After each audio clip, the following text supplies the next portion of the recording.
turned on. You might be a little blurry. That's okay, I don't like HD. You can see all my butt. Well, I like this because I can have that blurred. President Carpenter, Okay. TV6 has indicated that we are on air. Okay. No jokes. Okay. The regular meeting of the Board of Directors of the Golden Rain Foundation of Laguna Woods, a California nonprofit mutual benefit corporation, this Tuesday, February 1st, 9:30, Laguna Woods, calls this meeting to order. So the next item is the Pledge of Allegiance. Director Dodson, Yep. will you please lead the Pledge of Allegiance? Sorry, I dropped my chair. I pledge allegiance to the flag of the United States of America and to the republic for which it stands, one nation, under God, indivisible, with liberty and justice for all. Thank you. We acknowledge the media. We know they're always there, even though we can't see them. And the next item is the approval of the agenda. And there are some changes that we need to make. So the first item would be 12A, which we're going to move to closed session.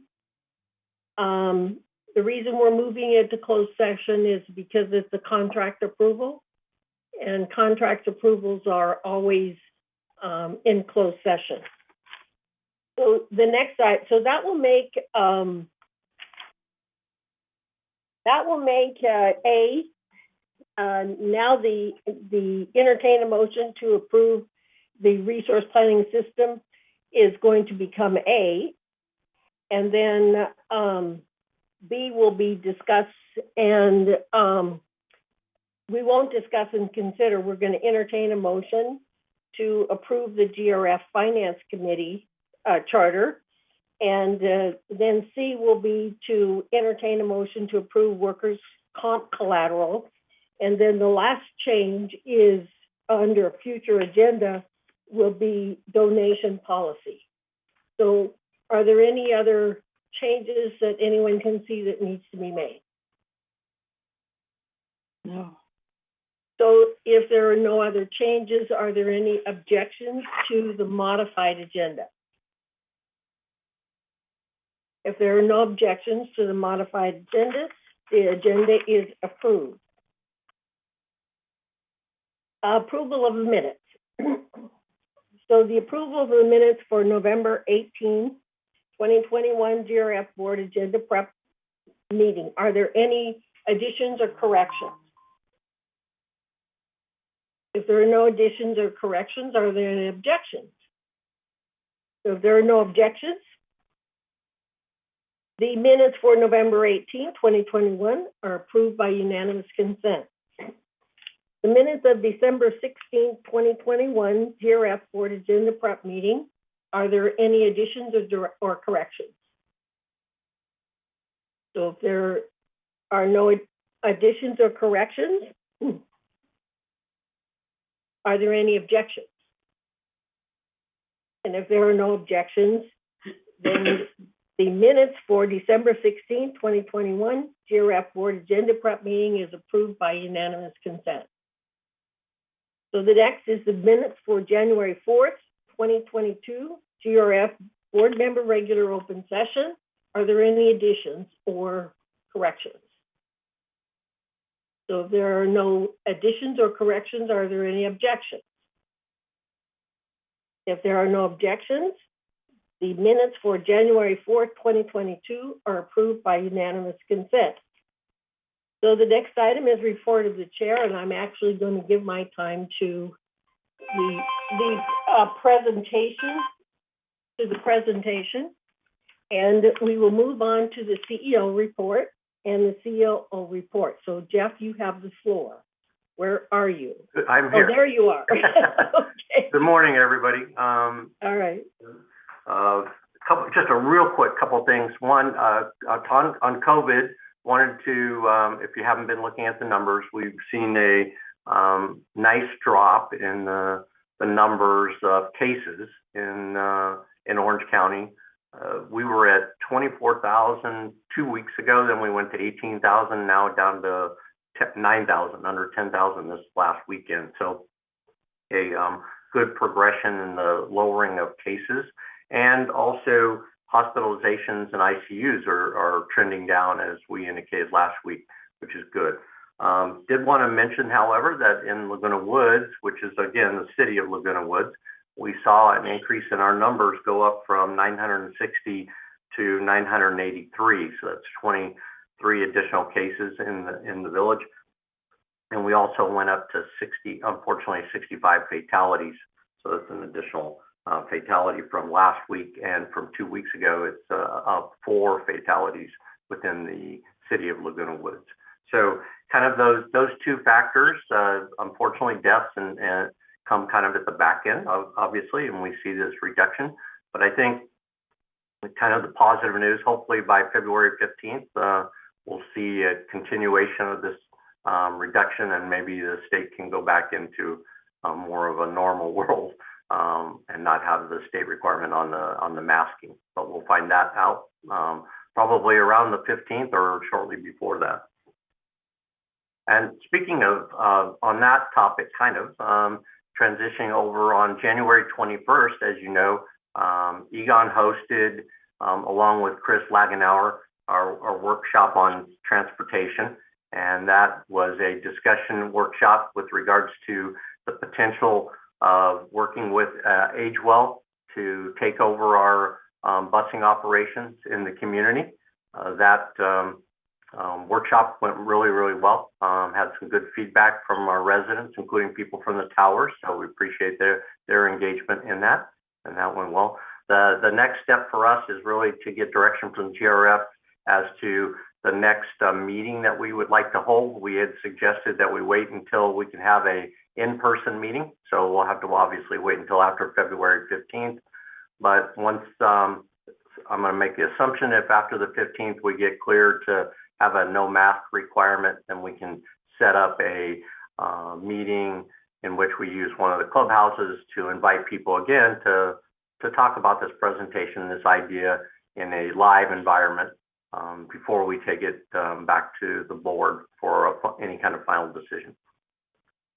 And other than that, I turn over to Siobhan, but to the GRF board, personally want to thank you for your leadership and direction that you provided the VMS and myself over the last 3 years. I've enjoyed working with some of you a lot, some of you less, but most importantly, just enjoyed the working relationship that I've had with all of the GRF board of directors. So appreciate that, and look forward to seeing you in the future. And now I'll turn it over to Siobhan. Thank you, Jeff. Honorable President, members of the board, I just have a few quick updates this morning, please. I wanted to start off with letting everyone know that the Emeritus program has postponed its in-person classes. Their classes were supposed to resume in person the week of February 7th. However, the district has notified us that the classes will now resume in person on Wednesday, February 23rd. Until then, most in-person courses, which have been meeting online, will continue to meet online. I also wanted to take this opportunity to remind our residents that they can skip the lines in person or the phone for many services by using the Village Resident Portal. You can use the Resident Portal to process credit card payments, submit service requests, check account balances, print account statements, update emergency contacts, and review resident and vehicle information. And just as a reminder, the Resident Portal can be reached at portal.lagunawoodsvillage.com. So again, that's portal.lagunawoodsvillage.com. And lastly, just a reminder that the City of Laguna Woods is offering residents the opportunity to schedule appointments to drop off personal documents at City Hall for pre-shredding. To schedule an appointment, please visit the city website and click on the blue Arrange Document Shredding button, or schedule an appointment by calling City Hall at 500. And that concludes my updates this morning. Thank you. Thank you. So the next item is the open forum. At this time, members only may address the board of directors regarding items not on the agenda and within the jurisdiction of this board of directors. The board reserves the right to limit the total amount of time allotted for the open forum to 30 minutes. A member may speak only once during the forum. Members may not give their time to other people. No audio or video recording by attendees, and no rude or threatening comments. So members may also attend the meeting by joining the Zoom link or call 669-900-6833 or email meeting@vmsinc.org. Do we have any open forum speakers today? Grant? We do not see any who wish to speak via Zoom. Connie, do we have any email comments?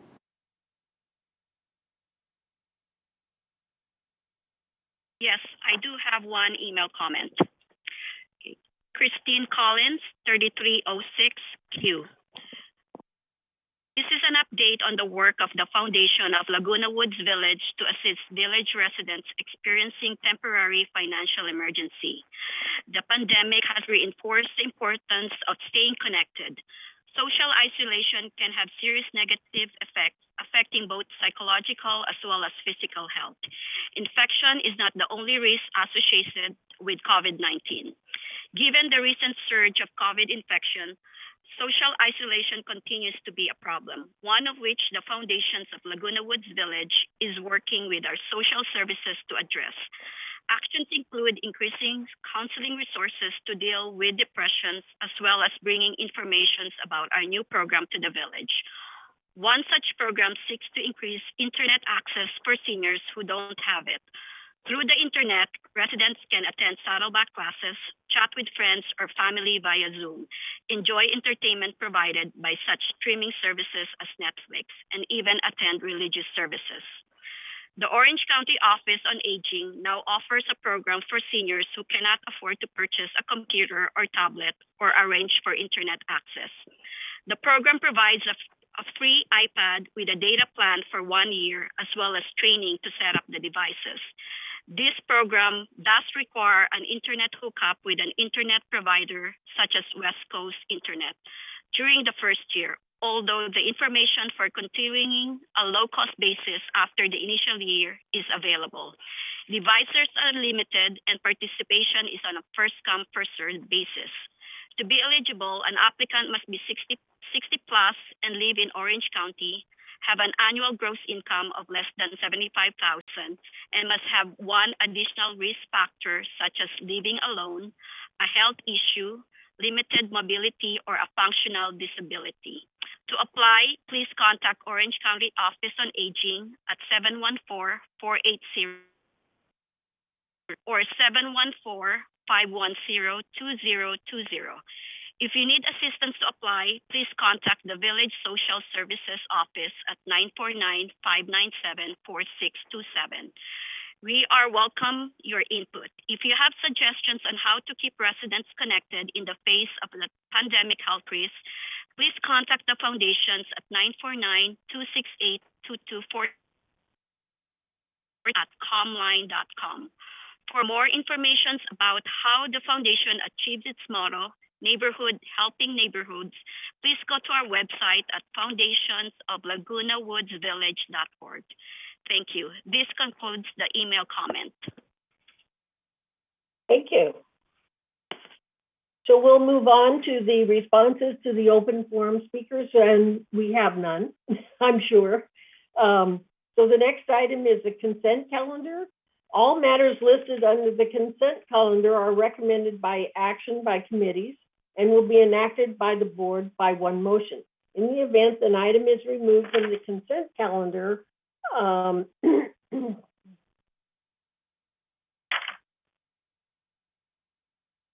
I'm sorry, by members of the board, such items shall be subject to further discussion and action by the board. So the item A is recommendation by the Finance Committee, consistent with the statutory obligations, a subcommittee of the board consisting of the treasurer and at least one other board member reviewed and approved preliminary Golden Rain Foundation financials for the month of December 2021. By this vote, ratify that such review be confirmed in this month's board member open session meeting minutes. Do we have a move to approve the consent calendar? Okay. Debbie moves. Joan seconds it. So there's no objections. So it is by unanimous consent that the consent calendar is approved. It's approved unanimously. I know. That's okay. Okay. So the next item is unfinished business. I just want to make a comment. We didn't have the committee appointments in this agenda. We do have some changes, and those changes will be made and be ratified at the next meeting. But one of the things that did happen is they didn't receive the changes from United, and so basically, I think staff just understood there were no changes, but we'll get that corrected by the next meeting. Okay, Debbie? There is a change also in the list. Should I do that now or give it to you? There's a missing name. Right, no, just email it to me and I'll email the staff so that correction can be made. Okay, thank you. Next meeting, yes. So the next item is new business. And so A is to entertain a motion to approve the resource planning system. I'm sorry. I'm sorry, my English is not working today. Okay. So we're going to entertain a motion to approve the resource planning system. And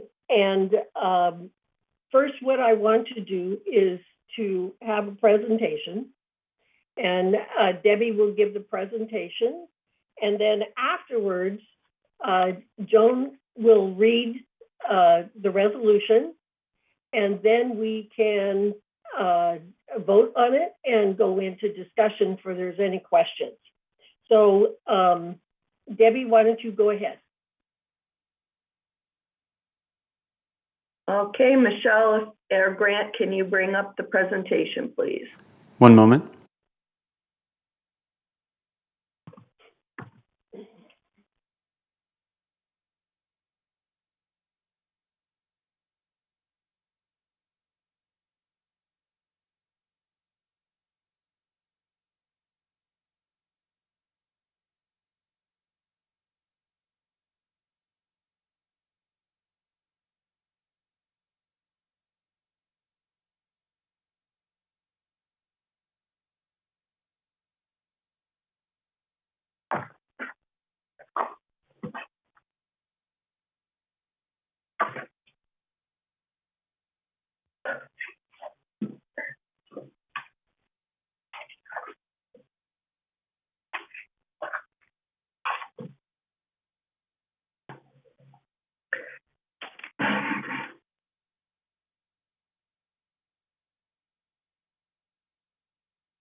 Thank you. I'll be right on. Just let me get my notes up.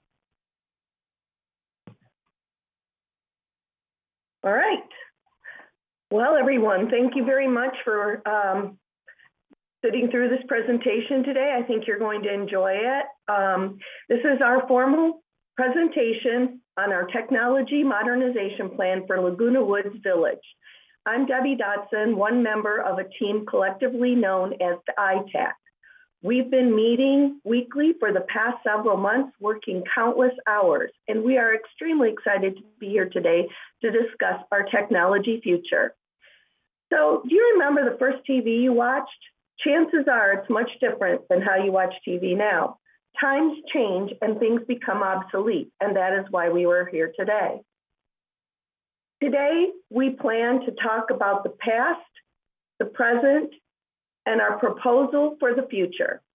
In our community, we must always know where we have been and to plan where we must go in the future.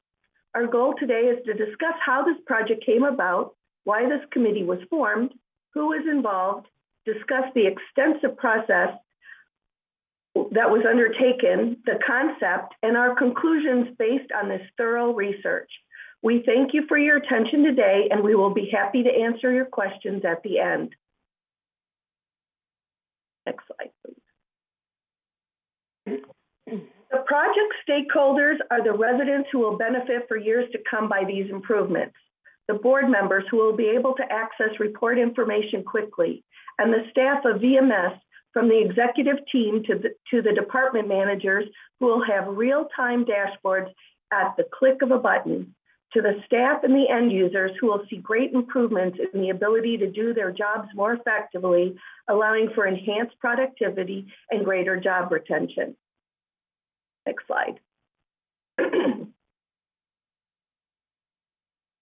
The 8 members of this committee devoted their time and expertise to work on all aspects of this process and bring you the very best option for our community. The origination of this was an informal committee that was started by Sue Margolis and Director Andre Torn, and they started out to seek a new product that could be one system for the whole community. That ended up morphing into what became known now as the ITAC. We have met weekly for months, and here are the members of our committee: Jim Hopkins, Bonnie Carpenter, Sue Margolis, myself, Lynn Jarrett, Diane Casey, Mark Laws, and Chuck Holland. Collectively, we possess more than 350 years of combined experience in technology, executive leadership, business management, and accounting, and we represent GRF, Third Mutual, United Mutual, and VMS.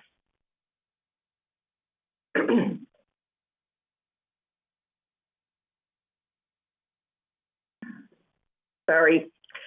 Okay, before we go any further, you may have heard the term ERP mentioned in the past or when this project was mentioned. Enterprise Resource Planning, or ERP, refers to a type of software that organizations use to manage day-to-day activities and covers the processes such as accounting services, HR, and more. Consider our community as the enterprise or company. What we are discussing today is the 21st century version of ERP and a technology transformation to improve our community. The digital transformation from where we are now is like keeping our current brain with all of our knowledge and experience, but enhancing it and getting a brand new body to carry it into the future. Next slide. I'd like to step back and recount the history of the process. Over many years, many different software programs were purchased, inherited from PCM, and some even developed in-house by programmers. None of them really worked together. And in the past few years, under Chuck's outstanding leadership, they were patched together and continued to work, but only with a great deal of time and effort on the part of the IT team. Basically, they functioned, but they were not optimum, efficient, and created a duplication of effort. Then we were notified that our major financial software package was going to become obsolete and unsupported. The vision was one software that could encompass all the processes and procedures we have here instead of all these disparate ones. The original group created a list of the functions that are necessary from all departments and produced a list of about 20 possible companies who could provide these software tools. Then on a fateful day in October 2020, our entire system was hit by a Russian ransomware attack that stopped us cold. After an amazing effort by Chuck, his staff, and partners, they got things fixed and secured as quickly as possible, moving some processes and our data to a cloud-based environment for security. After the recovery was nearly complete, the ITAC was created to find a path to technological improvement and security, and that is what's brought us here today. Next slide. It's been 46 years since I first touched a computer, and I'm sure many of you remember what tech was like and how it's progressed. Systems change, and we need to as well. Here's a look at the current infrastructure. We have hardware and systems that no longer serve the needs of our stakeholders and will not be able to carry us into the future. Most of what you see here will be eliminated from a hardware perspective as we move the storage of the data into the cloud. So what you see is this screenshot that has all these different silos of information, okay? Consider that our systems are like an old TV set that has a fuzzy picture, poor sound, and no parts available should a repair be necessary. Once they break down, you have to replace them, just like the TV. That is where we are today, with software tools that are antiquated and can't be repaired any longer. Can you click, please, Michelle? I need a click, please. There we go. So there's the new, and there's the new. Thank you. So what you see now on your screen is, of course, the future. You'll see that we have this last graphic, the process completely virtual in the cloud, secured there with redundancy and overlapping systems for safety. You can see that they all work together and communicate in one centralized location.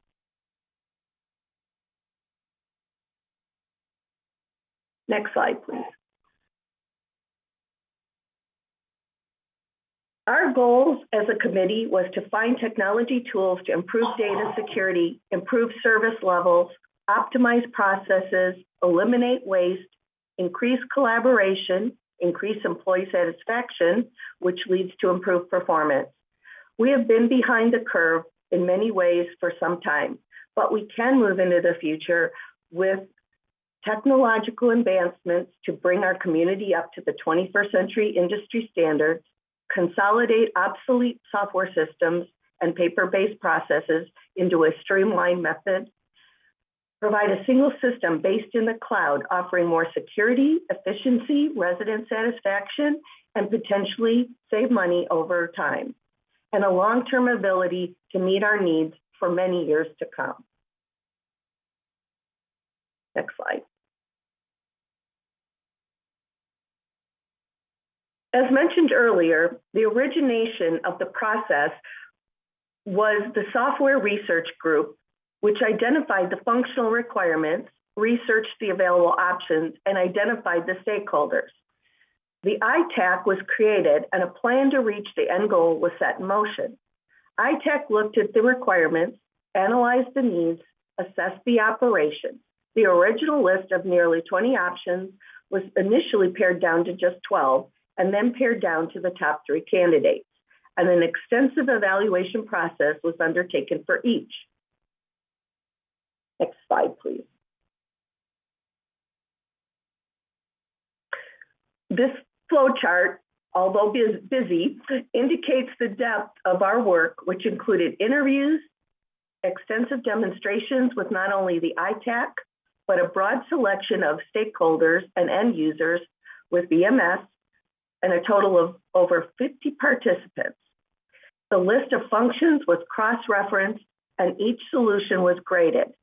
That part alone was 700 hours. Can you click, please? An evaluation criteria and poll was created, and we will share those results in a moment. We then selected the best solution. Next screen, there we go. This is the original list, and it was pared down to these options from a criteria spreadsheet and grading system that was used to identify the top 3 candidates who could fulfill most of our needs. Click, please.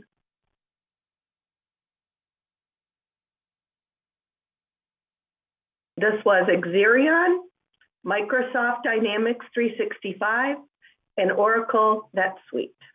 What we are sharing today is a summary of the work that was done and documented to get here.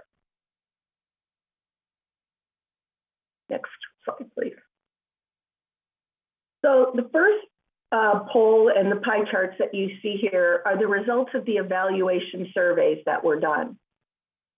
The first one is the departments where people who participated in the evaluations worked. That's the pie chart to the left. The pie chart to the right is which ERP software did you like the most?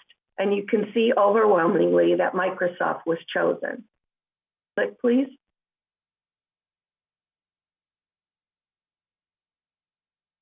In this pie chart on the left, which ERP software had the best dashboards?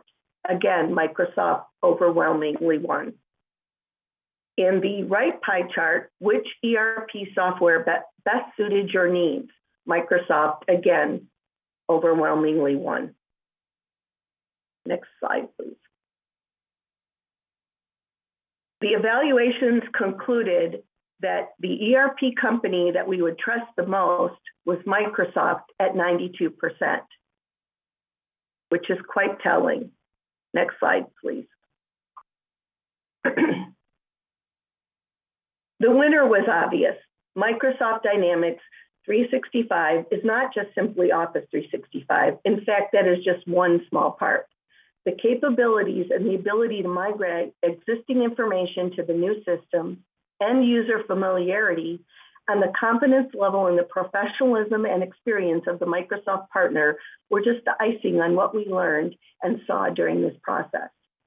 While NetSuite had some good qualities, the user interface was more difficult and we were not as confident in their project team. And the initial cost estimates were more than 4 times higher than any other solution. Exerion was a good product, although it was not as robust and their project team was quite small. The company didn't instill the level of confidence that we need in a long-term partner.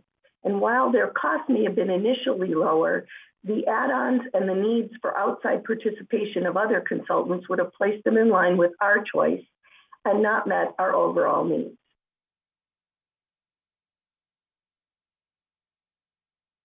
Next slide, please. We wanted to show you just one user interface for field service, where we will be able to potentially increase productivity and maintenance dramatically with these automation tools. This will improve resident satisfaction and improve services in many ways, from wait times to eliminating the need for more than one visit. The possibilities are dramatic. Can you imagine that we could have tracking of maintenance to show you when they'll arrive, or the elimination of time-consuming processes of written forms? The possibilities for enhanced services are endless. Next slide, please. So the numerous benefits that were uncovered by the many assessments done internally and by the project team were immense.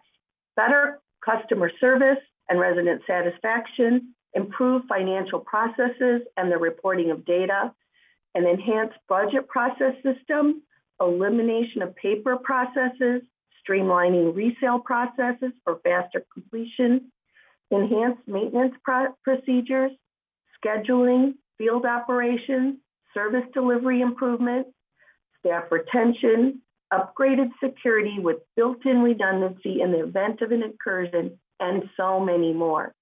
We know that this might be the tip of the iceberg of the overall performance improvements we may see in every area of our business.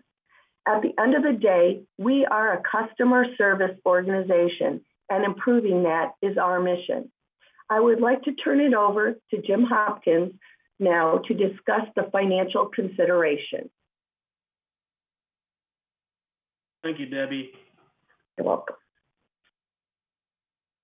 So the next question, I believe, on everybody's mind is, what is the investment required to reach these possibilities?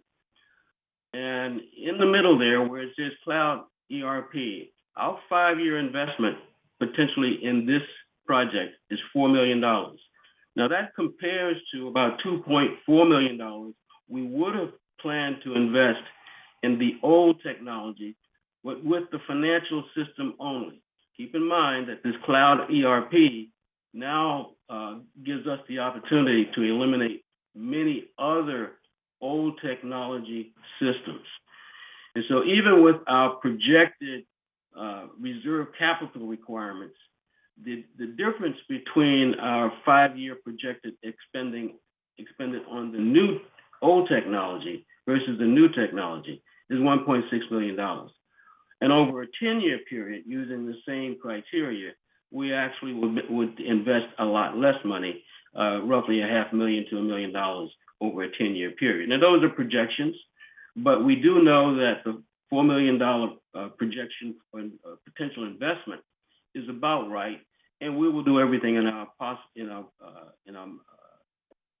purview to be able to reduce that amount. So we'll be working with the IT committee. Now, generally speaking, we always look at return on investment, and in this case, there is one. But there's a return on investment without considering all of the potential benefits of the efficiencies within the organization. If we just take the spending budget, operating spending budget that we have with us today, we look at a 5-year cumulative effect using the old technology, we would be able to save roughly $700,000 in a 5-year period, simply because the new technology eliminates a lot of the need for licensing fees for a software that comes inherent with the new technology. And the same thing is true over a 10-year period, where we save approximately, based on budgets, non-inflation, no fancy percent of increase or anything like that, $2.2 million. Now, these are projected savings, but it's based on numbers that we see every day and measure ourselves on. Next chart, please. Now, let's take a look at our operating expenditures or projected operating expenditures, and this is just IT only. Okay, these are license fees.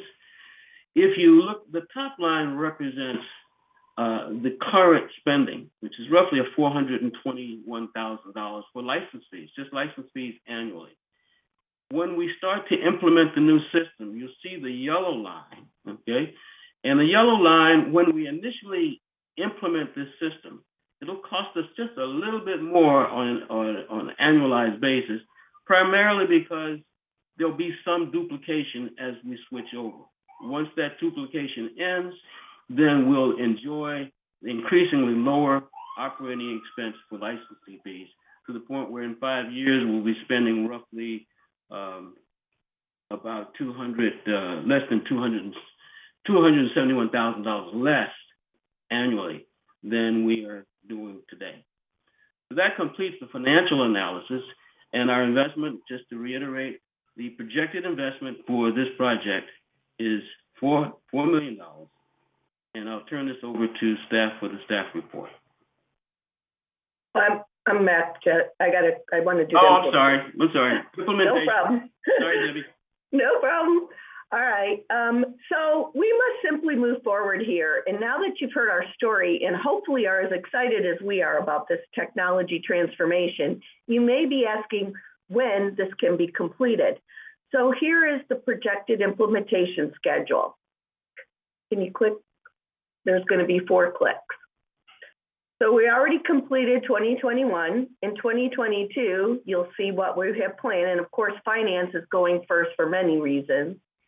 And we would love for this to go faster, but we would rather have it done correctly and under promise and over deliver, with our hope that we can be finished sooner.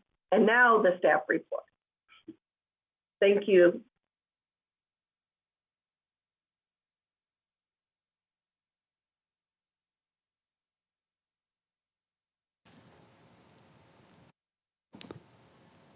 Is that the? That concludes my section. Thank you. Mm-hmm. So that is to confirm, that is the end of the presentation. That is correct, Grant. Thank you. Yeah.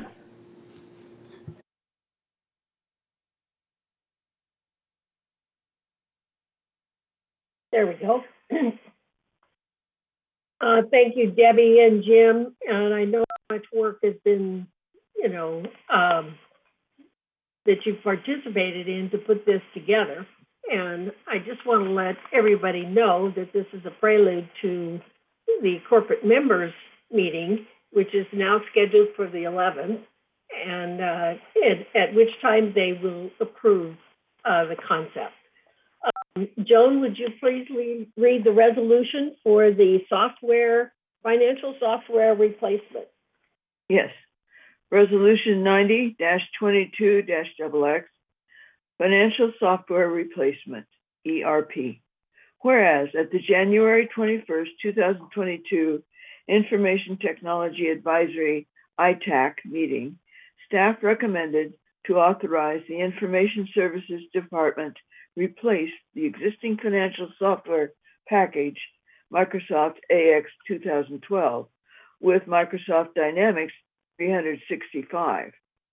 And whereas the existing financial software warranty and support ends December 31st, 2022, and is not renewable. This requires the existing system to be replaced in order to prevent an impact to community operations. And whereas the existing approved 2022 capital budget of $1.5 million is insufficient to replace the current financial systems and consolidate other legacy software systems into a cloud-based subscription service. And whereas staff requests an additional $2.5 million to the 2022 budget for a total of $4 million to be funded by the reserves from the GRF budget for Microsoft Dynamics 365 Enterprise Resource Planning, ERP system. Now, therefore, be it resolved, February 1st, 2022, that the Board of Directors of this corporation hereby adopts approval of staff recommendation to approve the funding for the financial software replacement. I move that we approve the resolution for financial software replacement. Need a second? I'll second. Vaughn. Okay. So discussion. Here's the time where you ask all the questions. I do not see one hand up. Okay, Joan? Two things. I think that we need to understand how much it'll cost us per year, which was, what was it, 1.6 million, and it's only for 2.5 years. And the other thing was the very last slide that we didn't get to see very much of. It gives great detail about how they chose this particular software and all the functions that are involved. So, Debbie, is everybody going to get a copy of that presentation? Yes. So it is so small, it would not even show on the screen, Joan. But Chuck has the actual version if anybody wants to see it, but it shows all the different things we looked at. Anyway, it's very helpful. Thank you. Okay, Egon? Actually, Juanita was before me if you want to take her. Oh, okay, I'm sorry. Juanita? Thank you. I'm just a little confused on the numbers. In the part of the slide presentation, you referred to it as Microsoft 360, and then in the end, it was 365. What is the correct one? It's called Microsoft Dynamics 365. Okay, in your slide presentation at the beginning, you're talking about 360, so you need to be clear on that. No. Yes? I don't think so. Yeah, it's still the same. I think it's the same product, so I'm not sure. Yeah. Okay, Egon? Okay, I want to, I think, basically say what Joan said, but maybe in a little more detail. I think we would like to see at the corporate board's meeting, this is not very clear between what's operating cost. Well, maybe it's not clear to me. Operating costs and capital. So I think it would be very good to have a table that says per year, you got a 10-year deal here, you just write it out. If 1 year is like the next, you just copy it down and no problem. But have a 10-year table that shows how much capital, that is one-time bulk payments, are made and how much operating cost is expected for each year as we go forward. And then make a point of saying, are there any additional bulk payments or whatever that are expected in the future to keep the system going? In other words, just a little more detail than we have here on a table on page 106. That's the comment I have. Thank you. Yeah, thank you, Egon. I think you're absolutely correct. This table was from a detail. To present that detail for a presentation didn't present very well. You'd have to get into that level of detail. It's the results we were interested in showing you in a very concise manner. The answer is exactly the same. These numbers are taken exactly from the more detailed annualized not presentation, but annualized analysis. So there's no difference in terms of the result. But if we can send you that detail if you like, or anybody that detail. But believe me, this comes directly from the detail. No adjustments.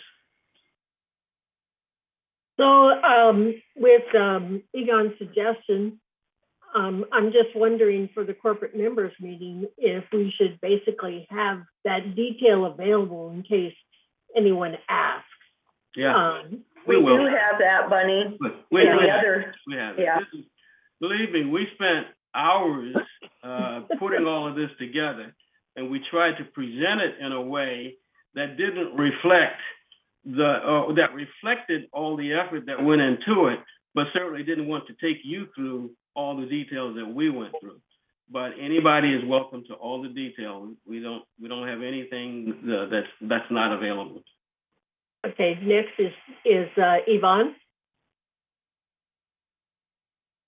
Thank you.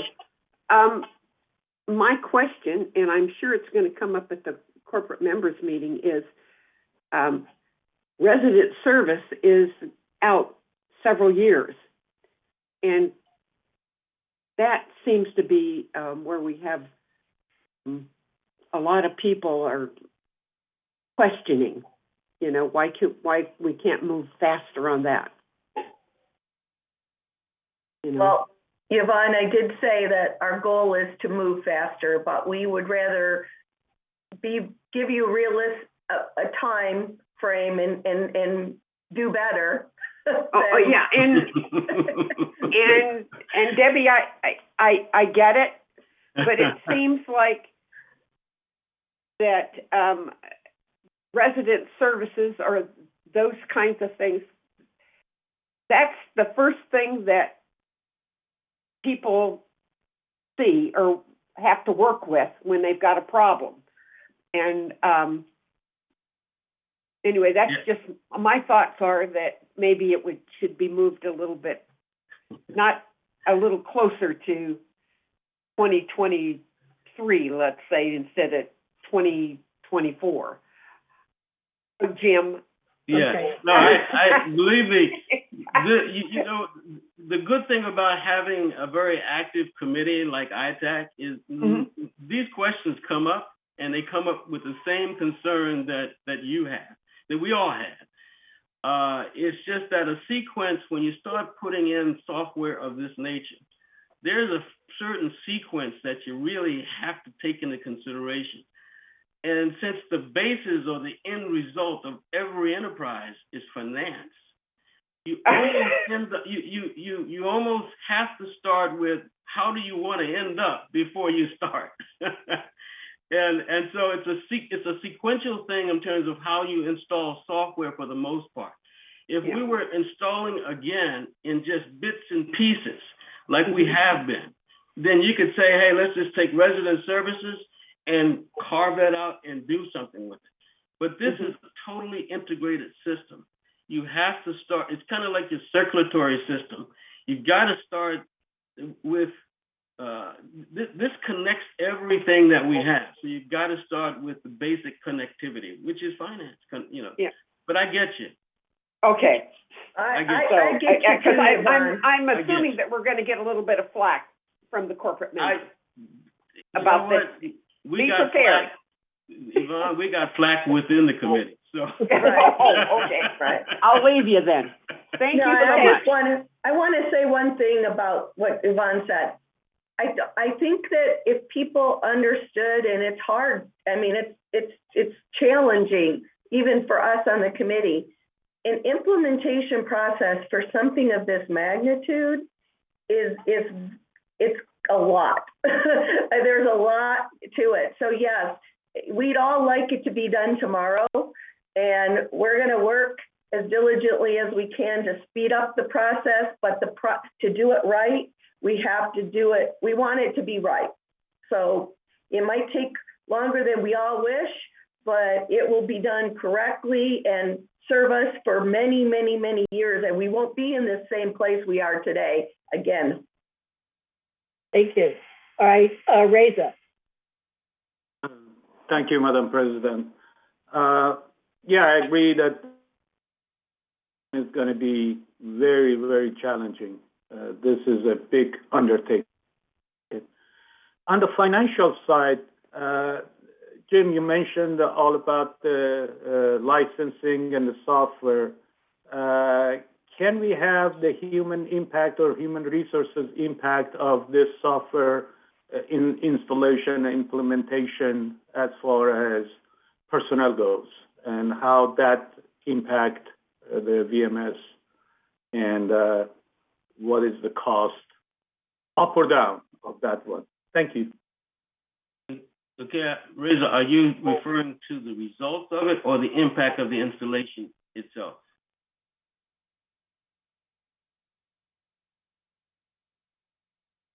Can you hear me? I lost the audio. Are you asking? Well, yeah, I'll cover both. Okay. Yeah, it's that's okay.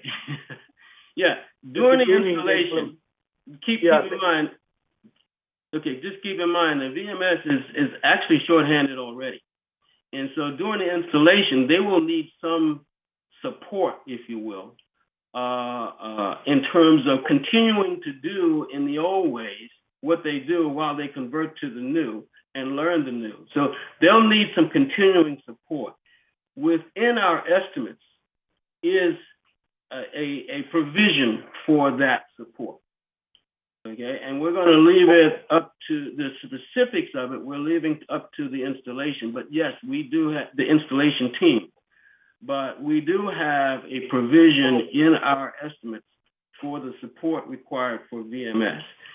In terms of the efficiencies afterwards, we know they are. We purposely, in the evaluation, did not try to estimate that in terms of dollars and cents. And the reason is the efficiencies, the organizational efficiencies that occur may occur as efficiencies, better service to residents.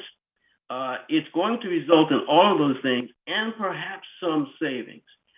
But the traditional way of trying to say we're going to save, 15 head count and all those kinds of things, we didn't have to do that to financially justify this particular project. We just know it's available to us. Okay. Egon. I must say that Yvonne hit it on the head when she brought that point up. To the extent that the residents don't see an impact on this, they don't know that anything's going on. So my question was, first of all, are we going to get stuck at some point? And is he going to join this meeting or the closed meeting and make any comments?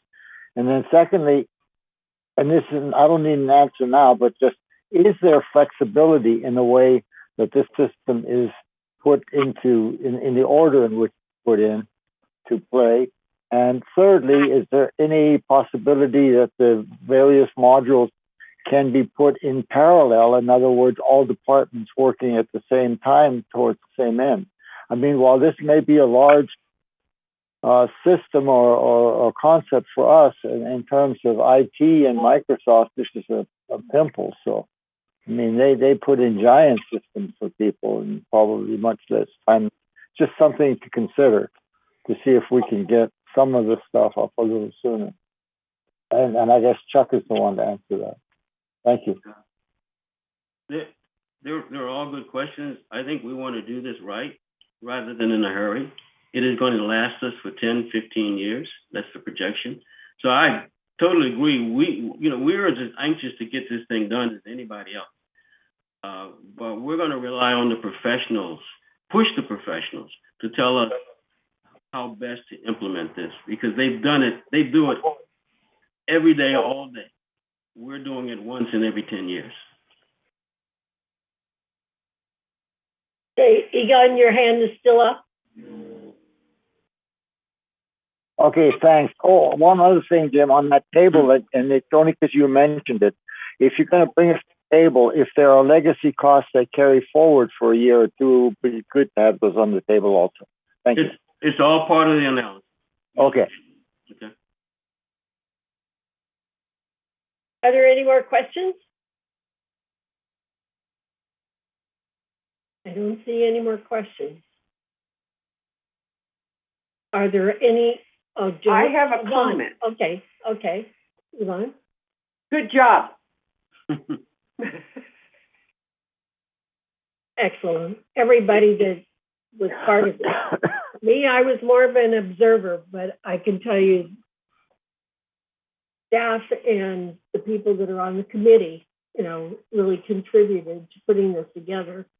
And to me, it's one of the most important things that we can do right now, because it provides a foundation for VMS and also to help us in the future where we want to go. And I know the question wasn't asked, but it will coordinate with the web, the changes in the web too. So that will become, you'll see that changes this next year, and then you'll see the finance changes. So you will see something that is happening. Okay, Jim? Yeah, well, just one last comment. In one of the comments in one of the previous meetings, I likened this to the circulatory system in your body. It works every day. It works all day. It does not bother you until it goes bad. And you see the results of it. You may not still understand it, but you see the results of it. The ERP system, or many folks don't see the results of it. They see of our old systems. I mean, they see the results, but they don't see why. And the new ERP will deliver a lot of results, and the results will get better, and they still won't know why, nor care. They'll just know they're better. Thank you. Juanita? It went by kind of fast. I didn't get to write everything down, but implementation is going to be the key here. I know the problems we had with the implementation of the AX system. Apparently, we're looking at a gold partner in Irvine who would be doing that, where it's not Microsoft out of Washington. Is that correct? It is a partner, Advantico, who has been our partner for many years and also helped us during the malware attack. They are a gold partner of Microsoft. Microsoft does not do their own implementations. They use partners. And that's just how they do their business model. Yeah, and there's one other thing too, is it was this particular Microsoft partner that saved us from the fiasco that happened as a result of the last installation. We Chuck brought them in after we had all of the issues. They came in and resolved everything in a reasonably short time. So these guys, we've got a lot of confidence in them. They just, Microsoft, their product just happened to become the best one out of the choices. And they were not pre-selected. No, So, yeah. we're not. I think that's going to be something that we need to emphasize when we go to the corporate members, because many of us remember all of the mess with the installation of AX. Yeah, it's not, it wasn't them. That wasn't them. But they are, one thing I do want to say about them, you know, we sat through hours of demonstrations of all the different modules and everything. That Microsoft Advantico, the partner, they blew everybody else away. They knew our business. They knew details. They applied the demonstration to our actual processes rather than just pie in the sky. Listen, I've been doing this for many years. I've given a lot of presentations. They wowed me. To wow me is hard. So, you know, so they were so professional, and I have a 1,000% confidence in them, where I didn't have as much in some of the others. So I know, you know, my experience, I think, is valuable in this particular situation. And I will tell you, I have confidence in them. And I do not see that we're going to have anywhere near any kind of debacles like what I've heard of back in the AX days.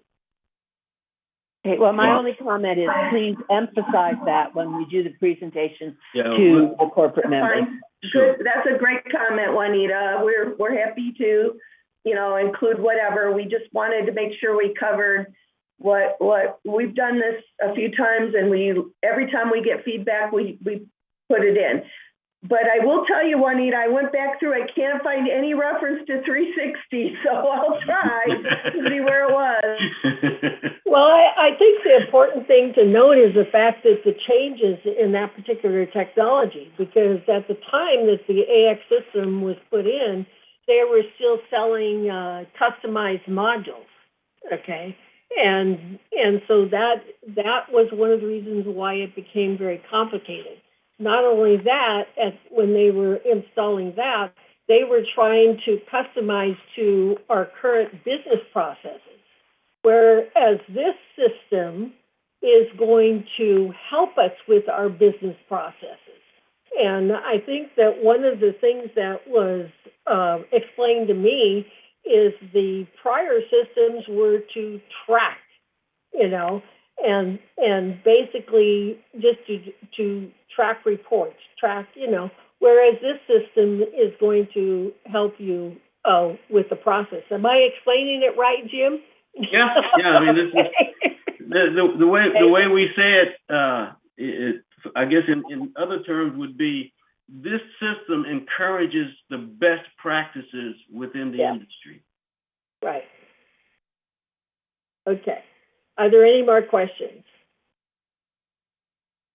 So if there's no more questions, are there any objections? So hearing no objections, the resource planning system has been approved by unanimous consent. And I just want to remind everybody, on the 11th will be the corporate meeting. And as soon as we get that approval from the corporate meeting, we will go ahead and we will get a proposal, okay, that will be from Microsoft. And then that will also come to our board for approval for that proposal. And then we'll be able to buy it. So I'm really looking forward to that. Okay, so the next item is to entertain a motion to approve the GRF Finance Committee Charter. So, Joan, will you read the resolution? Yes. Resolution 90-22-XX, Finance Committee Charter. Whereas a Finance Committee has been established pursuant to Article 7, Section 7.1.1 of the bylaws of the corporation. Now, therefore, be it resolved, February 1st, 2022, that the Board of Directors of this corporation hereby assigns the duties and responsibilities of this committee as follows.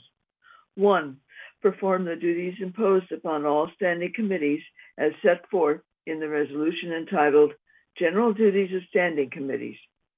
2, serve as liaison between the GRF Board and the Financial Services Division. 3, review monthly financial statements and other reports affecting the financial status of this corporation and review performance in relation to the annual operating budget. 4, review the capital requirements, service levels, and projected revenues related to the financial services division operations and recommend appropriate action to the GRF Board of Directors. 5, review the proposed GRF business plan and recommend to the GRF Board action regarding same, including the amount of the assessment required to meet the following year's operating budget and reserves. 6, regularly review, in cooperation with financial services, all insurance and risk management programs for the Laguna Woods Village community for which GRF is responsible. This may include GRF, the GRF Trust, and the Mutual Housing Corporations. Recommend to the boards of the several corporations the actions to be taken to maintain adequate protection and coverage. 7, review the investment of funds of GRF and the GRF Trust to determine that standards set by Civil Code and the GRF Board are being complied with, and recommend to the GRF Board changes in such investment standards and procedures as may be deemed advisable. 8, direct the preparation of requests for proposal for the annual audits of the financial statements of the Laguna Woods Village corporations and recommend firms to be engaged. 9, review reports and recommendations from the auditors and recommend to the board any appropriate action in connection therewith. 10, examine the need for review or reviews of the managing agents' organizational entities at least once each year. If a need for review or reviews is perceived and determined to be feasible, recommend such to the board. Direct the need for the preparation and submittal of RFPs and subsequent contracts for reviews. Serve as liaison between review consultants and the board and make recommendations to the board based on the consultant's findings. 11, review and evaluate any unplanned expenditure, proposal, or initiative to determine its financial impact on the operating budget or reserves and make recommendations to the GRF board. Take out the last board. Number 12, review financial policies and recommend appropriate action to the board as needed. Resolve further that the committee shall perform such other tasks as are assigned by the GRF president or the board, and resolve further that Resolution 90-20-49, adopted September 1st, 2020, is hereby superseded and canceled. I move that we accept the Finance Committee Charter. Is there a second? Debbie. Okay. Is there any discussion? Are there any objections? So if there are no objections, the GRF Finance Charter modification is approved by unanimous consent. Actually, it's unanimously. Let me make a small correction, Bunny. Whenever there's a vote, we approve. Okay, this is a board meeting. Whenever there's a vote, we approve unanimously. When you say, are there any objections? Joan, we're in a board meeting. I know. Board meeting. But okay. I know. So if I mix the words up, it's not important right now. Okay, we'll correct them. And that is an interruption as far as me trying to go forward on the next meeting. I apologize. Okay, thank you. All right. So the next item is to entertain a motion to approve workers' comp collateral requirement. And do we have an endorsement? We do have a resolution on that. So Joan, will you please read the resolution? Resolution 90-22-XX. Whereas the Golden Rain Foundation maintains a letter of credit with Bank of America in an amount sufficient to meet collateral requirements for the workers' compensation insurance policy. And whereas Safety National, the workers' compensation insurance provider, requires an increase in the letter of credit by $250,000 to meet collateral requirements for renewal of the workers' compensation policy. Now, therefore, be it resolved that on February 1st, 2022, the board authorizes an increase in the letter of credit with Bank of America from $1,800,000 to $2,050,000. Resolved further that the officers and agents of this corporation are hereby authorized on behalf of the corporation to carry out this resolution. I move that we approve this resolution. Is there a second? Debbie. Are there any objections? There are those no objections to the motion to approve workers' comp collateral requirement is approved unanimously. Thank you. Sorry. Okay. All right. So the next item would be, let's take a break. So please, 5 minutes. It's 10:41.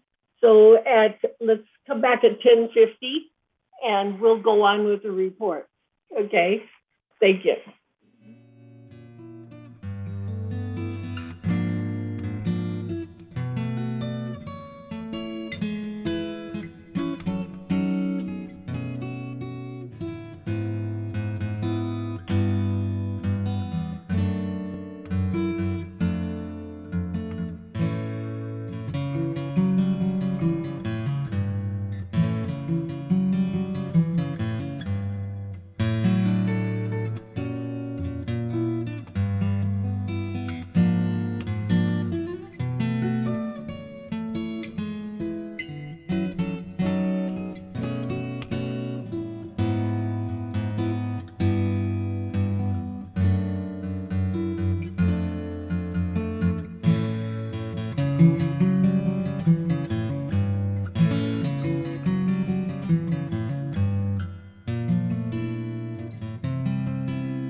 Bunny, can you hear me? Yes. Oh, I just want to let you know that in the afternoon, I have a doctor appointment. I have to leave early. So for the closed session, I might not be there all the time. Okay, thank you. Thanks. Okay.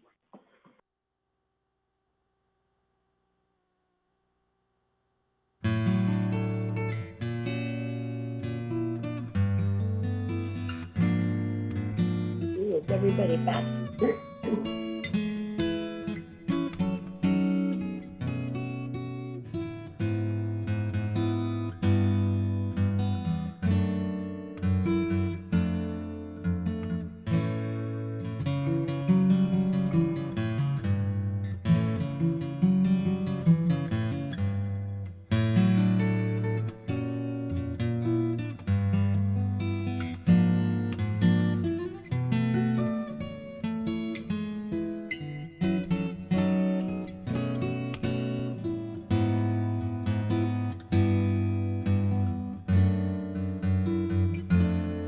I'll just wait 2 more minutes.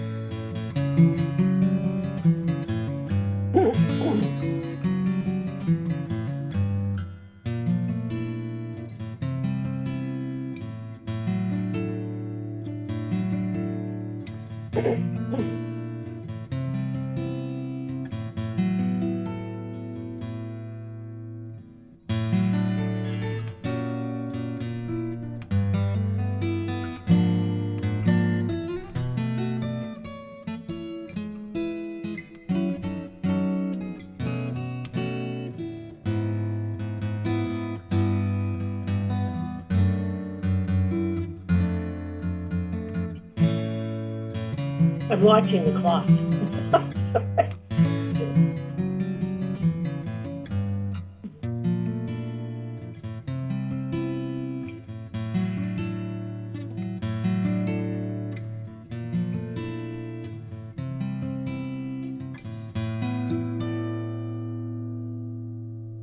Okay, is everybody back? Okay, it is 10:50.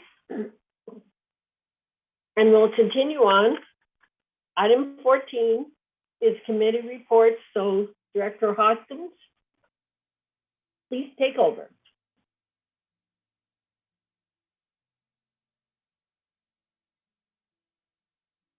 I see my chart is up already. There are 2 jumps ahead of me here. Okay, thank you.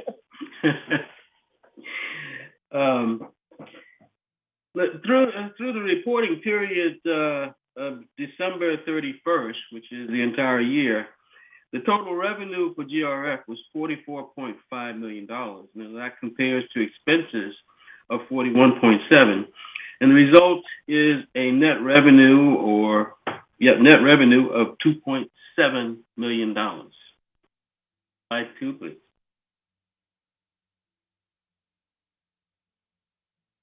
Now, just looking at the operating portion only, our financial results show the operating fund, and that's without depreciation, shows a favorable variance of $609,000, or an operating surplus of $609,000. Next chart, please.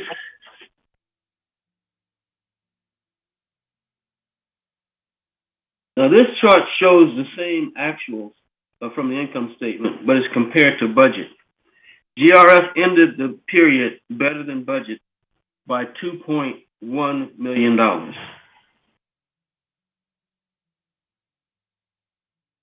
Next, thank you. Okay, the next chart shows our overall variances to budget, using the green bars representing favorable variances and the orange bars representing unfavorable variances. And remember, this is variance to budget.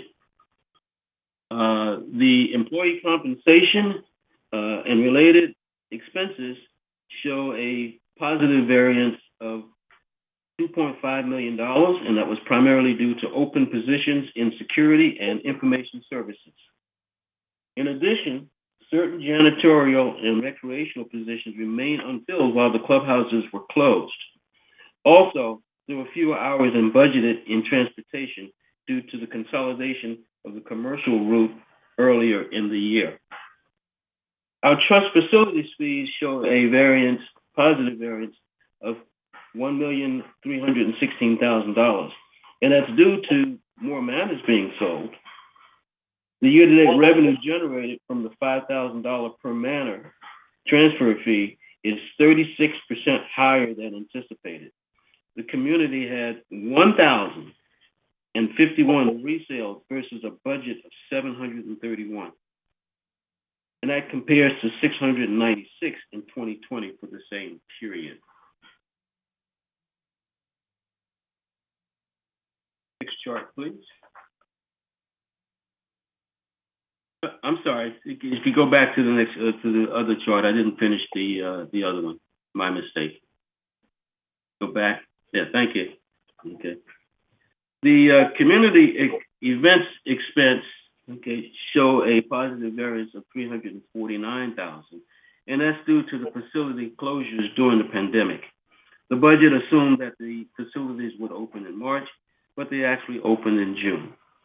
The offset can be found in the clubhouse rental fees, since they would be less than usual. In terms of unfavorable variances, the unrealized gain or loss on our investments shows a variance of $711,000. Now that's remember that is compared to budget. We budgeted 162 gain. These losses are called unrealized because they are paper losses only. And over the course of, just to understand that over the course of 2 years, our investments have lost unrealized and in paper losses of about $120,000 on a base of $20 million. The actual cash gain, that is the yield on our bonds, has been $551,000 over the same 2-year period. So the cash benefit of having these investments far outweighs the minor loss over a 2-year period. And by the way, these are long-term investments, and they generally will fluctuate from year to year, given the economic situation. Our investments are in government bonds, bond funds, that is. And so the principal within those bond funds is not at stake. The clubhouse rentals show an unfavorable variance of $480,000, as previously mentioned. It was due to the facility closures during the pandemic. The budget revenue assumed the facilities would be open in March. Okay, again, they opened in June. Outside services has a negative variance of $465,000, and that's due to the increased rates in the aquatic staffing and the outsourcing of the golf management position. An offset may be found for that golf management position in the compensation. Also, our legal fees show a variance of $390,000, and that's due to an anticipated settlement on ongoing legal matters that we discussed in private session. But we had anticipated that, but we have, but not until the next year. We've actually, I think we've accrued for it for this year. Okay, next chart, please. Okay. Now, looking at the sources of revenue other than assessments, such as fees and rentals, to date, we've received just under $13.1 million, as shown on the pie chart. By category, we can see that the largest revenue, as usual, is broadband, okay, and that's the internet and set-top boxes and our premium channels. And that's followed by, again, as usual, the trust facilities fees. Again, that's that $5,000 fee for sales. And then behind that is golf revenue. The other revenue, those three items make up 92% of our revenue. Next chart, please. The expenses to date are $41.7 million, and that includes depreciation. As you can see, employee compensation is by far the largest of that of those expenses, and followed by depreciation. Cable programming and franchise fees is next. Then legal insurance fees. Insurance has gone up this year, as in all, as well as the mutuals, and we see we're having the same issues with our insurance going up also. Next chart, please.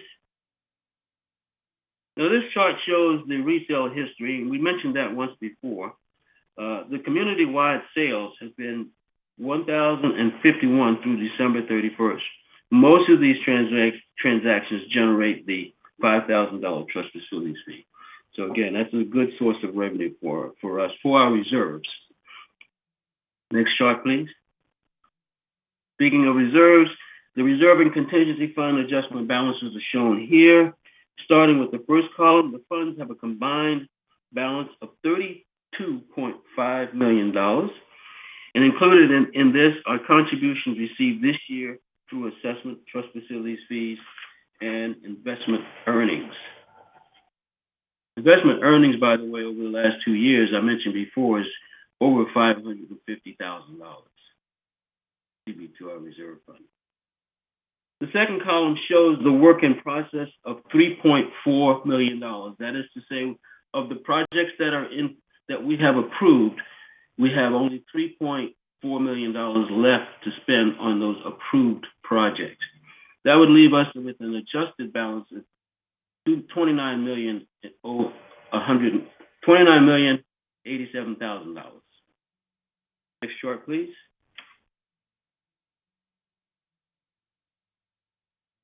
Here we compare our adjusted fund balance to the historical balances of the past 5 years. And we've averaged $24 million over the last 5 years. And as you can see, our adjusted balance is getting close to $30 million as we close out 2021. And slide 10, please. The listing on this slide gives you an idea of where the reserve money is committed. Of the $13,514,000 of total appropriations that are approved and unfinished, we only have an encumbrance of $3.6 million. So we're actually nearing the end of most of our encumbrances on the approved appropriations. And that concludes the Treasurer's report for December 2021.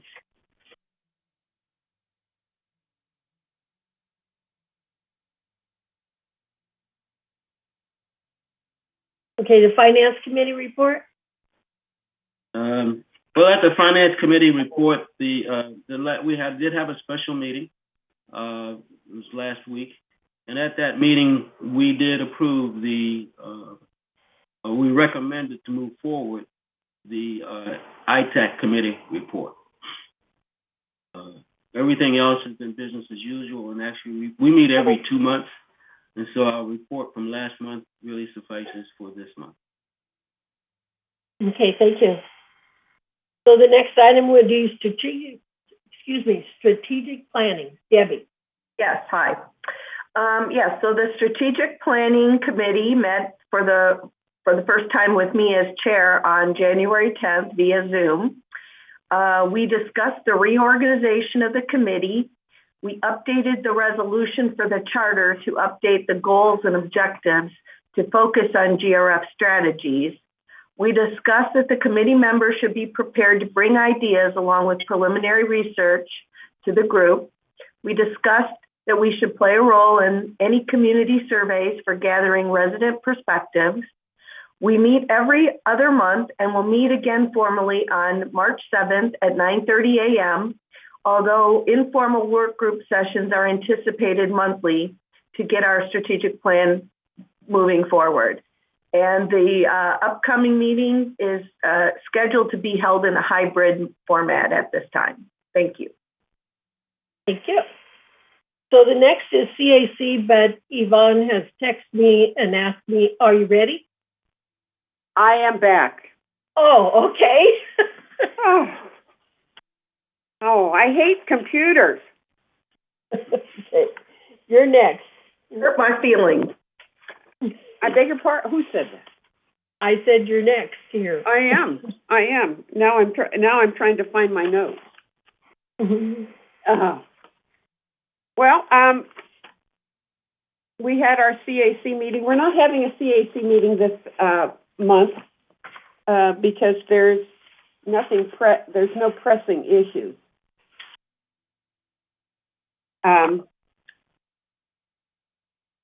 But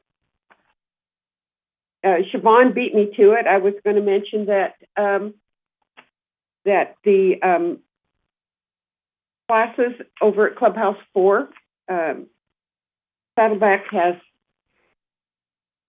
pushed out their date, so to speak, and I'm still not ready. Here we go.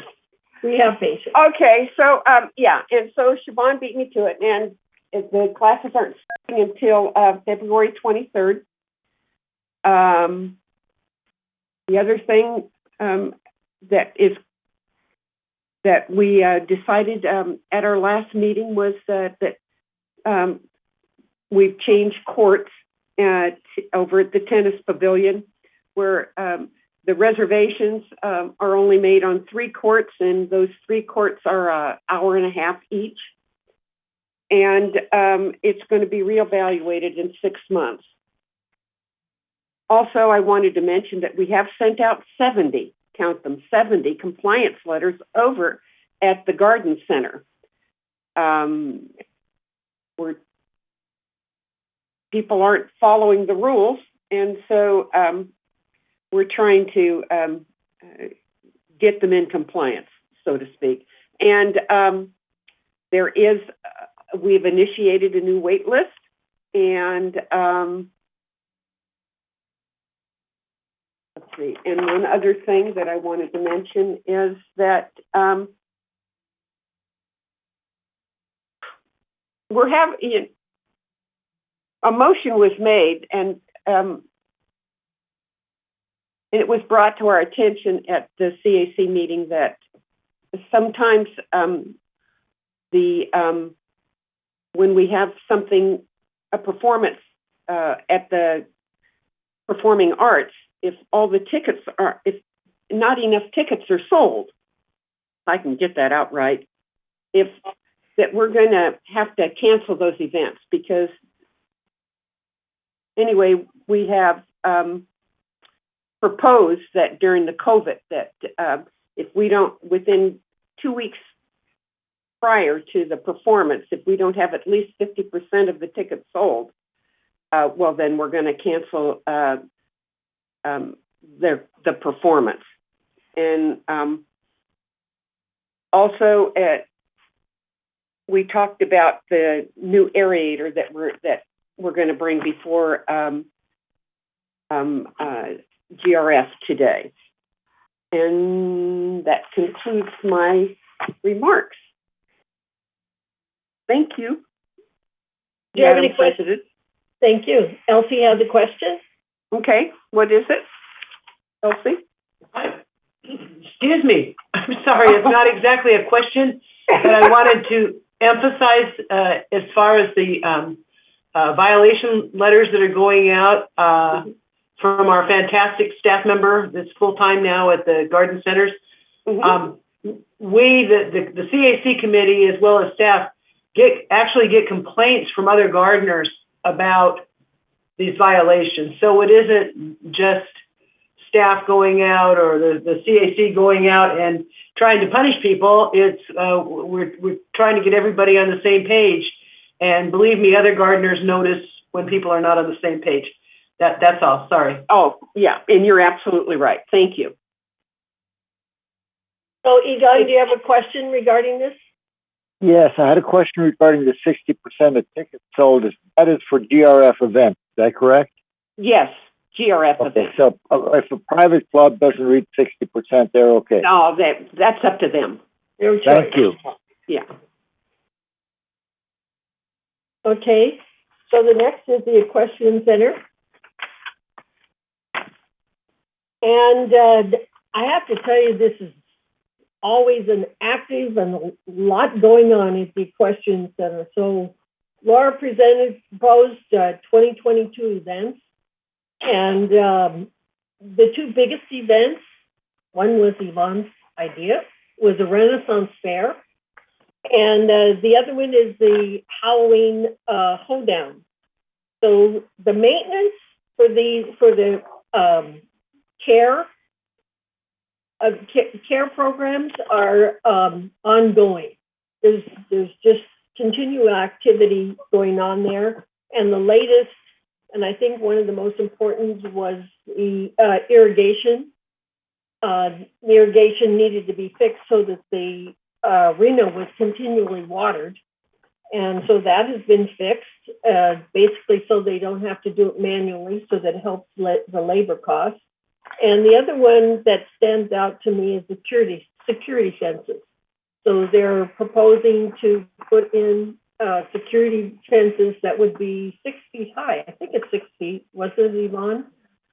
Because of the fact that with a lot of the homeless and people coming in at night, that shouldn't be there to disturb the horses. So the next meeting is March 30th, because we meet quarterly. And I just have to say I'm continually excited about the progress of the Equestrian Center. So the next item would be revenue resources. Oh, no, me again. Yes. We had our first meeting and a tour. One of the suggestions was to put a coffee snack shop over in Clubhouse 7. After, inspecting it, it looked like it'd be a rather daunting task to do it, besides the cost. And our next meeting is, Monday. And that's all. Okay, thank you. Mm-hmm. All right, Juanita, would you like to report on the Landscape Committee? I would love to. Thank you, Madam Chair.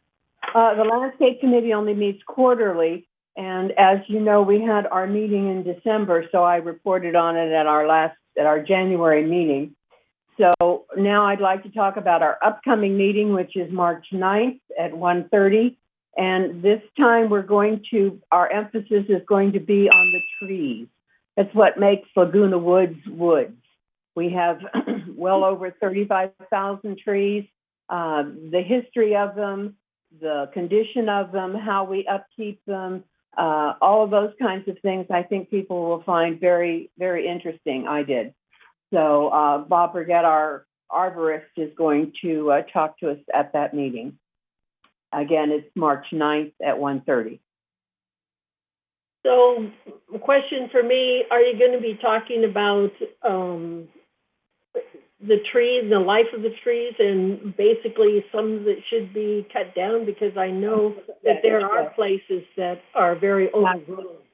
What our plans are, we have a new company that's helping us. I'm sorry, I don't remember the name right now, that took Arbor Pro's place. And so we'll be looking at how we're going to be going forward in maintaining our forests, our woods. So that would be a very important meeting for Yes, indeed. Yes, indeed. Okay. Mm-hmm. All right. So the next item is the report on maintenance and construction. Egon. Thank you. Maintenance and construction did not meet in January. We are going to meet next Wednesday, February the 9th, 9:30. So you can tune into that if you're interested. And then move on to the Clubhouse Ad Hoc Committee. We did meet last Friday, January the 28th. We had a nice meeting. We got several presentation, PowerPoint presentations from staff, primarily Guy, and showing us kind of the direction that we had talked about going in, to make things a motif that is similar to what was done at Clubhouse 2. One of the shortcomings, though, was, and Guy asked this at our December meeting. He said, "Hey, we don't have a staff person to pull these projects together and keep track, and then also give us some guidance and advice on decorating and designing interiors." And so a task force was formed and to come up with some candidates of interior designers, and Debbie headed that task force, and they have apparently selected some people, and the process is moving forward. Next, there will be, I guess, a site visit, and we'll move from there. That's all I have on that. Thank you. Okay, thank you. All right, the report on media and communications, Joan. Thank you, Madam Chair. Media and Communications met on Monday, January 17th, 1:30. And here's the report on communications. Ms. Pullen highlighted some of the things that are happening, including the fact that the Village Breeze is out and how wonderful it is. What's Up in the Village e-newsletter has an ever-increasing opening rate from 1/3 to 2/3 of the village now. So Media and Communications Department's working with the Globe on a feature story on our new CEO. So look forward to that. The Manor Alterations bi-weekly news bulletin continues to go very well. The board training video has been re-released and is available on the websites GRF, Third Mutual, and United Mutual Documents web pages. At the request of the docents, docent tours have been canceled until the indoor mask mandate is lifted. And new resident orientations are going virtual, beginning with one, it was that previous Friday. Under broadband services, the 2022 realignment of cable channels is coming along. Staff reports that it was included in this agenda package. The initiative aims to save money by removing duplicate channels. So if you can't find your channel, partly because of what how you get your channels, and if you may be having difficulty, you can call broadband, or you can get on the website. I have a better report from Debbie, who has summarized it for us. You can contact programming at vmsinc.org, and they will tell you what channel you need. Let me review. Certain channels are expiring as of January 1st. This is NBC Sports Network and ESPN Classic. And the premium movie channel changes are to be noted are the consolidation of 2 time zone broadcasts into just the West Coast time zone. We had both East and West Coast before. And these channels include HBO, Showtime, Cinemax, and the Movie Channel. And this affects about 1,300 subscribers. Additionally, Stars and Encore will consolidate to West Coast and be available on channels 550 through 566 beginning this month. This will enable broadband services to better manage the broadcast feeds. These changes will require that those subscribers reschedule their series recordings to new time zones. And again, if you have questions, please contact programming at bmsinc.org. Also, there was some discussion about KTLA, which we have eliminated. The cost was astronomical for us to offer it, and this you've heard before. But if you have the internet, you have still several options to watch. The KTLA website itself offers a live broadcast. They have news apps for both Android and Apple. And best of all, if you have Roku or Amazon Fire Stick or Apple TV, they all offer you KTL viewing. That pretty much concludes my highlights from the meeting. Our next meeting is an unusual time. You need to note this. It'll be on a Tuesday, February 22nd, 2022 at 9:30 a.m. This is to avoid President's Day, the previous day. That's Tuesday, February 22nd. Thank you. That's the end of my report. Okay, thank you. So the next report is Mobile and Vehicles Committee. Yeah, our last meeting was held on December 1st. I've already reported on that. Our next meeting is scheduled for tomorrow at 1:30. We do have a new head man over there, Robert Carroll. I talked to him last week, and I think he's really going to be great. Chris is in and out now. He's still working on the bus transportation program, and I'll try to bring you up to date on that after tomorrow's meeting. That's the end of that report. With your permission, Madam President, I'll go on to the security meeting. Yes, go on, please. Okay, our last meeting in this committee was October 25th. I've already reported on that. Our next meeting is scheduled for February 28th at 1:30 p.m. That concludes my report. Thank you, Don. Traffic hearings. Is Debbie, or who's there? Gonna do it. Okay. Yeah, so I was happy to fill in this month for Director Addington. The meeting was held on January 17th virtually. We had 4 people scheduled for hearings and 3 showed up. 2 were stop sign violations, but with video evidence, all were clearly found guilty. Please note, though, that many people are ticketed, but just pay their fines, so they don't end up at the traffic hearing.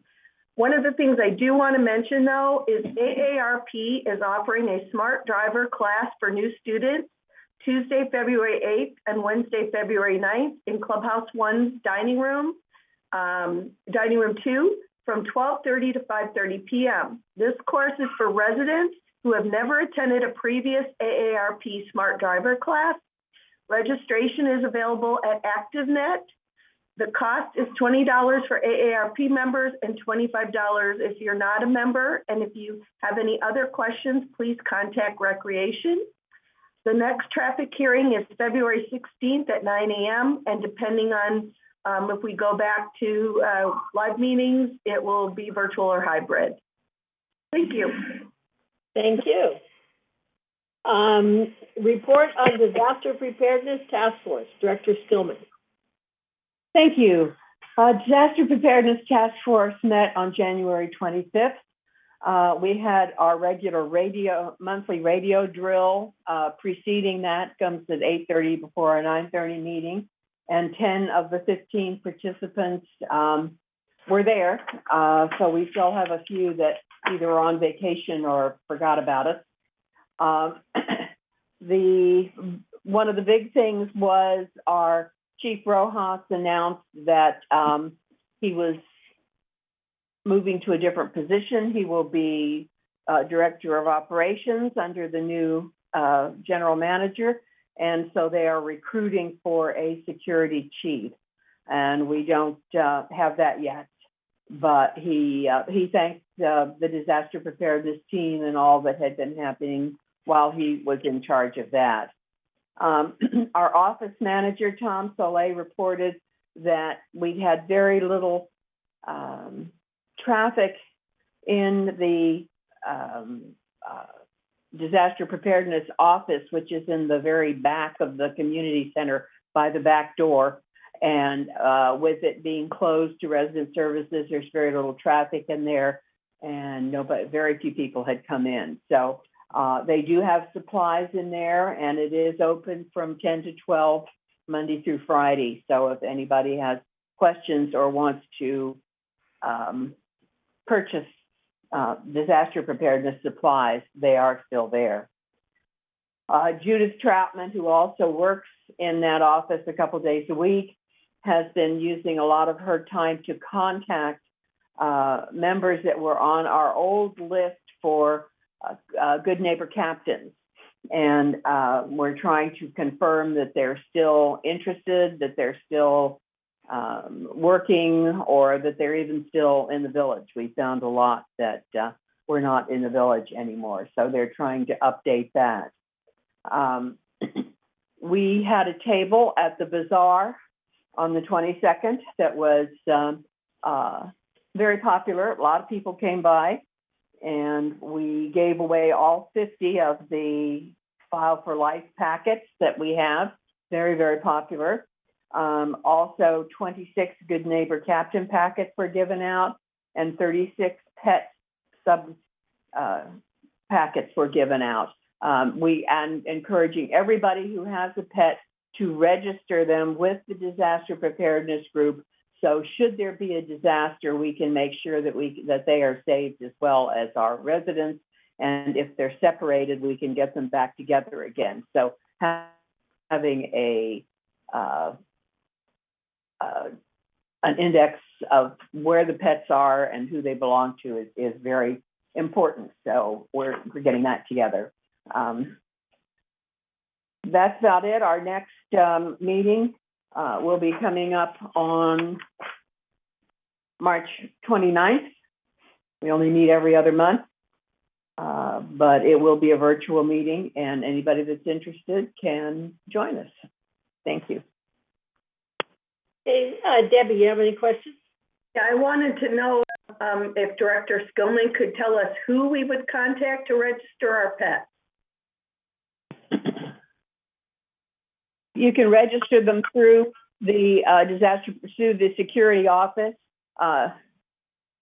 Dan will do it. It's Sandy Benson that's really coordinating that for the pet. I don't have her contact information, but Jan can do that, and she certainly is doing a good job of getting that out. So contact Jan at the security office, and she'd be able to get those forms to you. Thank you. Okay. The next item is ITAC committee. Director Hoffman. The ITAC committee is still meeting weekly. We will be involved in the implementation process, assuming approval of our recommendation. At the last meeting, we simply went over the presentation, dotted some I's, crossed some T's, and we're moving forward, and we'll still be meeting weekly. We do have the next meeting. We probably will skip the next meeting. We haven't decided yet, because that's the same day that the corporate meeting is, which is Friday, the 11th of February. That's my report. Excuse me, Jim? Yeah. Don't we have a meeting this Friday, though, which is the... Oh, yes. Yes, we do have a meeting. I'm sorry. Thanks, Debbie. We have a meeting this Friday. It will go on as scheduled, and we'll finish up some of the processes we have to move forward, as well as tightening up the presentation. Thank you. Thanks, Debbie. Okay, thank you. So the next item is the future agenda items, and we have the donation policy on there. And I know that that Siobhan is working on that, and she and I will probably be working on that to bring it up, the modification to include all types of donations that we have in this community. So the next item is director comments. Do we have any director comments? Jim? Yes, I have a comment on traffic court. 7 or 8 years ago, I was stopped because I did not stop at a stop sign. You couldn't tell me I didn't stop, because I put my foot on the brake I looked always before proceeding, and you couldn't tell me. In fact, I actually debated that very briefly with the security officer, and I decided to go to court. Then I saw my video. I didn't stop. And so I do this today. I stop and I make sure that I stop. The car comes to a stop. Well, especially in Laguna Woods. And so it is natural. And I'm surprised when people go to traffic court, but I'm not surprised because I went to traffic court for a stop sign violation. So anyway, I would encourage everybody to make sure you stop. The wheels must stop. Thank you. Thank you. Okay, Juanita? First and foremost, I'd like to correct Director, because if I might, it's not a court. They are traffic hearings, Okay. but we are not a court and has nothing to do with the DMV or the court system. Mainly the announcement I wanted to make was about the library. As most people know, I'm a supervisor there, and that's one of my pet parts of this village. The library had announced that they were going to close the outside library on the patio that had been open during the pandemic, and just because it was open inside now and people didn't need to. It's a lot of extra work to maintain that one on the outside patio breezeway. However, because of the sort of shutdown that we have, we're still open all of our times. People come in, you can do your puzzles inside, you can get your books, all of that. However, we have voted to continue the outside, which is used evenings and Sundays particularly. And so there will still be paperbacks and puzzles and DVDs on the outside little library, if you will. And I think we just have a couple of people who have volunteered to make sure that that is kept up. So for those of you who thought we were closing it down, we're not yet. Okay, are there any other comments? No other comments. Oh, okay. Reza. I just want to make sure that everyone knows today is the Lunar New Year, the Chinese New Year.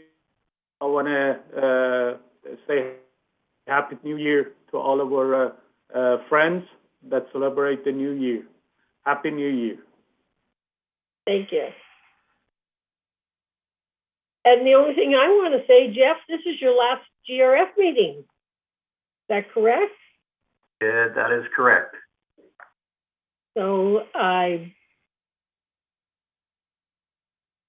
wish you all the luck. I said that at your,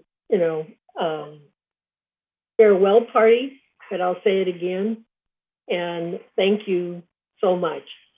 I just wish you lots of fun and happiness and adventure in the future. Thank you. Thank you all. I appreciate it. Okay. Any other comments? I just want to make sure that Jeff pick up the pickleball. Play pickleball.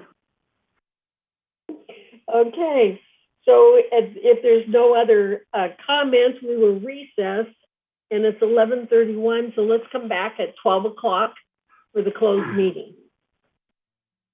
Thank you, Jeff. Jeff. That is on a different link, President Carpenter. That is a different link for the close. It's in your email. Right. Thank you, Debbie. Okay, thank you. Thank you. So the link is in the email? Yeah. Yes. Oh, thank you. Yeah, Grant sent it this morning. Yes. Oh, okay. Okay, yes, you're right. Thank you. Thanks, Eileen. Thanks, Jeff. Goodbye.